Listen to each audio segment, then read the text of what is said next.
محمد عباس صاحب نے لاہور سے، آپ پوچھتے ہیں کپڑے پر ناپاکی لگی ہو تو کیا 3 بار گیلا کپڑا پھیرنے سے وہ پاک ہو جائے گا یا نہیں؟ وضاحت فرمائیں۔ دیکھیے، کپڑے پر ناپاکی لگی ہے تو پاک کرنے کا طریقہ یہ نہیں ہے جو آپ لکھ رہے ہیں، بلکہ پاک کرنے کا طریقہ ہم عرض کر دیتے ہیں۔ جس جگہ پر ناپاکی لگی ہے اگر وہ ناپاکی نظر آ رہی ہے تو آپ اس کو وہاں سے دور کر لیجیے۔ مثلا وہاں پر کوئی پخانہ لگا ہوا ہے یا کوئی اور ناپاک چیز لگی ہوئی ہے تو پہلے اس کو وہاں سے ریموو کر دیں۔ اس کے بعد 3 مرتبہ اس کو اچھی طرح دھو لیں۔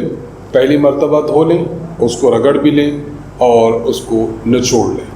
پھر دوسری دفعہ پانی کے ساتھ دھوئیں، پھر نچوڑ لیں۔ تیسری دفعہ بھی پانی کے ساتھ دھوئیں اور اچھی طرح نچوڑ لیں۔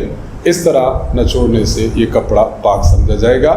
لیکن جو صورت آپ پیش کر رہے ہیں کہ گیلا کپڑا 3 مرتبہ لگا دیا جائے تو پاک ہو جائے گا، تو یہ بات درست نہیں ہے۔